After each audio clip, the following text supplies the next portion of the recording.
우리는 이 바울의 이 부활에 대한 소식을 듣고 예수님이 다시 살아났다는 것을 확실히 믿습니다. 이 지상에 존재하는 교회가 예수님이 죽음의 자리에서 다시 살아나셨음을 증거하고 있습니다. 오늘 나와 여러분이 찬양대 대원들이 예수님이 다시 살아났다고 찬양을 하고 전도하는 그런 걸 보니까 예수님이 죽음의 자리에서 살아난 게 분명합니다. 그래서 우리는 예수님의 부활만 믿는 게 아니라 언젠가 우리도 죽었다가, 그죠? 여기 영원히 살 사람 한 사람도 없잖아요. 순서만 조금 차이가 날 뿐이지 죄송한 얘기를 한마디 드리면 다 죽습니다, 여러분들. 그러나 언젠가 예수님이 재림하시는 날 나와 여러분이 영원히 죽지 않는 몸으로 다시 살아날 줄로 나 또한 믿고 여러분들도 믿습니다. 믿으시는 분들만 아멘.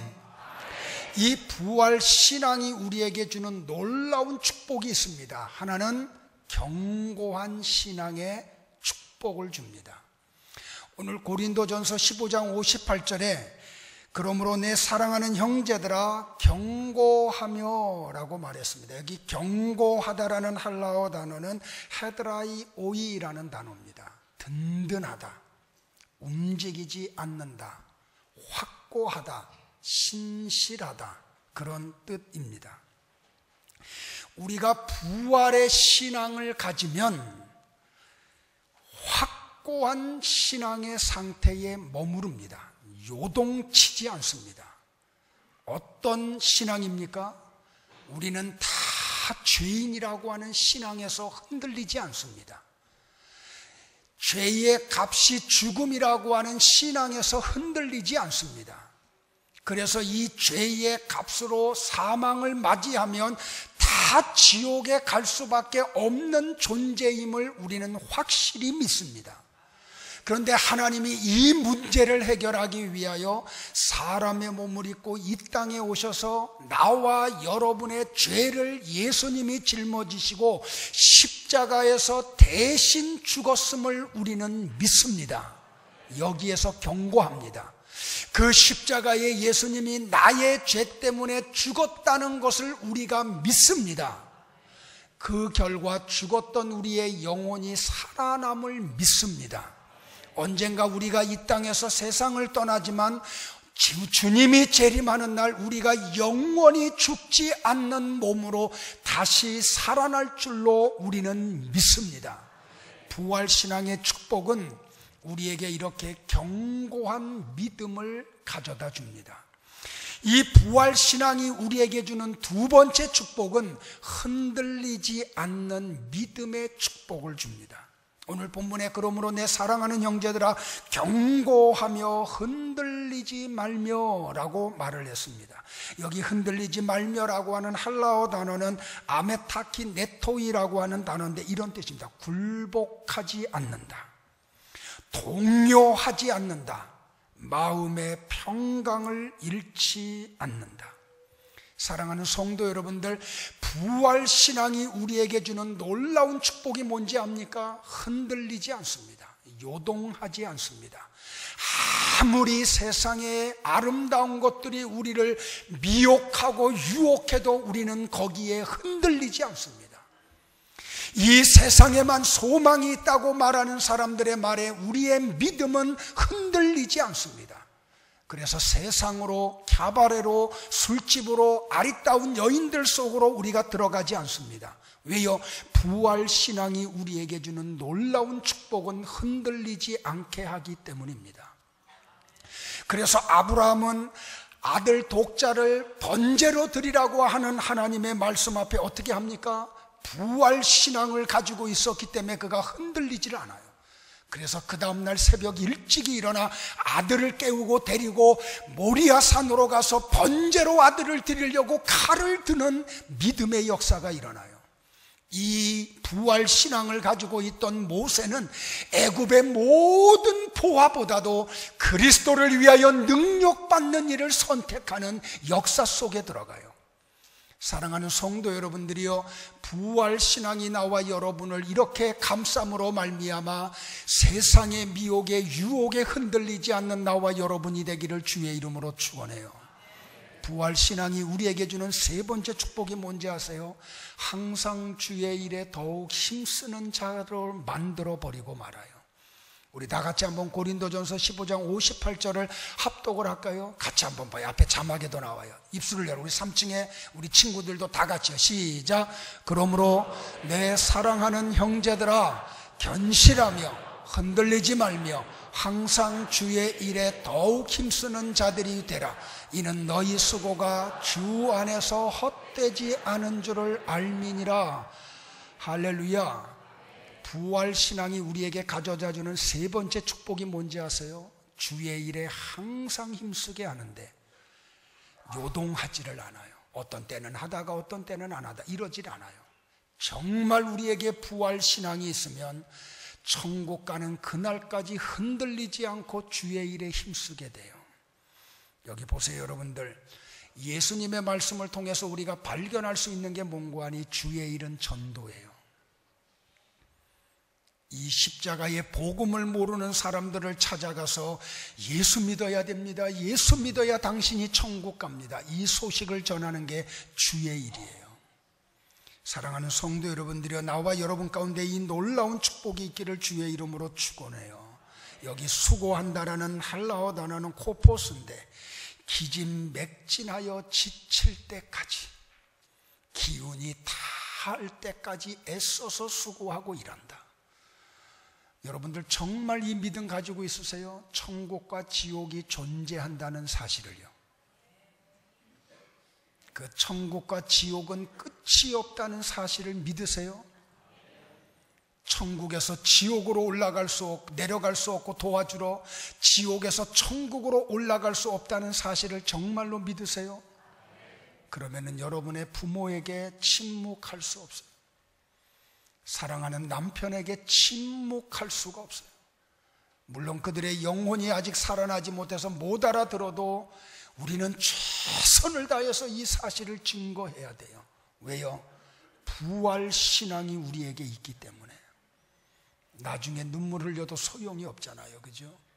사랑하는 성도 여러분들, 잊지 말기를 바라요. 그래서 철로 역정을 썼던 존 버년이 마지막 임종을 앞두고 본연이 세상을 떠나는 걸 너무 안타까워하는 형제들과 자녀들과 그리고 교우들 앞에서 마지막에 이런 고백을 해요. 나를 위하여 울지 말고 너희를 위하여 울라. 나는 우리 주 예수 그리스도에게로 가노라. 하나님께서 예수님의 중보로 말미암아 나를 영접하시리라.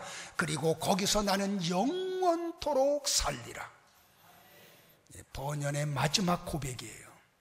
사랑하는 성도 여러분들이여, 부활신앙이 나와 여러분 가운데 있기를 주의 이름으로 축원합니다. 부활신앙이 우리에게 주는 세 가지 놀라운 축복. 첫째는 견고한 믿음 위에 머물게 해요. 우리를 흔들지 못하게 만들어요. 그리고 항상 주의 일에 더욱 힘쓰는 자가 되게 해요. 말씀 마칠게요. 사랑하는 성도 여러분들, 지난 한 주간은 나에게 얼마나 힘든 주간이었는지 몰라요. 고난 주간이기 때문이기도 했어요. 저는 금식을 잘 못하는 사람이에요. 그럼에도 불구하고 목사가 강대상에서 하루에 한 끼 이상 금식하자고 선포했기 때문에 저는 하루에 한 끼 이상 금식을 하면서 말씀 속에, 기도 속에 들어가야 했기 때문에, 그래서 제 6이 굉장히 힘든 주간이기도 했어요. 고난 주간이 내게 또 힘들었던 이유 가운데 하나는 지난 화요일 날 종합 검진을 했기 때문에 그랬어요. 종합 검진을 끝나고 났더니 의사가 나를 좀 잠깐 만나재요. 그러면서 차트를 보여주면서 갑상선에 혹이 2개 있는데 왼쪽에 하나 있고 오른쪽에 하나가 있는데, 오른쪽에 있는 놈이 너무 크기 때문에 정밀 검사를 해야 된다고, 암센터에서 이렇게 진료하는 의사가 개원하고 있는데 병원을 소개해줘요. 그래서 그날 저녁에 그분의 도움을 받아서 가서 조직 검사를 했어요. 결과가 금요일날 나온다고. 그래서 좀 초조함도 있고 목사임에도 불구하고 그 검사의 과정 속에서 너무 힘듦이 있어서 또 힘들기도 했어요. 그런데 나를 더욱더 힘들게 했던 이유 가운데 하나는 나와 같이 긴 세월 동안 신앙생활을 했던 한 성도 때문에 힘들었어요. 최근 한 2주간 사이에 갑자기 몸무게가 8kg 이상 줄어들고 척추 쪽에 통증이 너무 심해서 밤이 되면 잠을 자지 못하는 지체의 그 아픔 때문에, 그래서 기도도 했고 하나님의 도움을 간구도 했는데 통증이 사라지질 않아요. 그래서 영상의학과에 가서 종합검진을 했더니 조금 좀 안 좋은 결과가 나타났어요. 좀 더 자세한 어떤 진료가 필요하다고. 그래서 엊그저께 금요일날 제 아내와 더불어 그 지체의 부부를 데리고 일산병원에서 암센터에서 일산병원으로, 그리고 밤 11시 넘도록 명지병원으로. 의사의 진단 결과는 말기암이래요. 의학적으로 할 수 있는 일이 하나도 없다는 진단을 받아요. 가슴이 아프더라고요. 이제 40대 후반인데 아직도 할 일이 참 많이 있는데 의학적으로 의사가 할 수 있는 일이 아무것도 할 수 없다는 그 진료 결과의 그 발표 앞에 당사자한테 말을 할 수가 없었어요. 그래서 일산병원으로 입원을 시키기 위해서 응급실에 가 있는데 다른 사람들은 바깥에 있고 저는 그 지체와 더불어 긴 시간을 병실에서 같이 보냈어요. 그 지체가 저한테 이야기하더라고요. 목사님, 왜요? 나 너무 행복해요. 왜? 지금 이 시간 목사님의 사랑을 내가 독차지하고 있잖아요. 저는 그의 가슴에 손을 대고 기도를 드렸어요. 근데 병원에서 입원을 받아주질 않아요. 할 게 없다고. 그래서 급하게 또 명지병원에 연락을 하고 허락을 받아서 늦은 시간에 9시가 넘어서 명지병원으로 갔는데 명지병원에서도 받아주지를 않아요. 그래서 11시가 넘어서 제 아내가 지체를 데리고 집으로 다시 돌아왔어요. 어떻게 보면은 길지 않은 시간인데 병원에서 받아주지 않는 그 모습 앞에서 우리는 또 선한 걸 발견을 해요.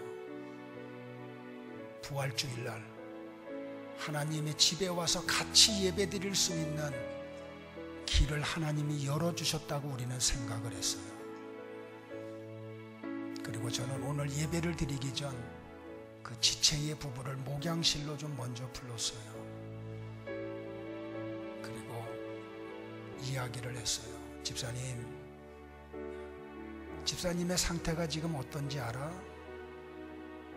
본인 입으로 이야기해요. 목사님, 말기암이에요. 우리 2가지 해보자. 하나님 의지하자. 여호사밧 왕같이 오직 주만 바라보자. 집사님, 히스기야 왕같이 얼굴을 벽으로 향하고 하나님 앞에 부르짖자. 하나님은 전능하신 분이니까. 집사님, 생명 연장해 줄 수 있는 분은 하나님밖에 계시지 않으니까. 그랬더니 우리 집사님이 제게 놀라운 고백을 해요. 목사님, 죽어도 천국 가잖아요. 죽어도 천국 가잖아요. 하나님이 나를 통해서 받으실 영광이 있다고 하면 내가 하나님 앞에 매어 달릴게요. 하나님이 고쳐주실 줄로 믿어요. 그런데 놀라운 고백이 그 다음에 나와요. 설령 그리 아니하실지라도 목사님, 나는 그 주님을 믿어요. 무릎을 꿇고 아내는 뒤에서 기도하고 나는 머리에 손을 얹고 기도를 했어요. 성도 여러분들, 이 지체 속에서 이런 놀라운 고백이 나오는 이유가 뭘까요? 그에게 부활 신앙이 있기 때문에 그래요. 순서적으로 우리가 먼저 가고 나중에 가는 것 뿐이지 언젠가 우리도 이 땅을 떠날 날이 있어요. 건강할 때, 시간의 여유가 있을 때 부활 신앙이 일어나기를 주의 이름으로 축원을 해요. 그 부활 신앙이 우리를 견고하게 하고 우리를 어떤 상황에도 흔들리지 않게 하고 항상 주의 일에 더욱 힘쓰는 자들이 되게 하는 놀라운 능력이 됨을 믿으시기를 주의 이름으로 축원해요. 부활주일날 다시 한번 나의 믿음을 점검하고 우리 스스로 부활의 세계 속으로 들어가는 나와 여러분이 되기를 주의 이름으로 축원합니다.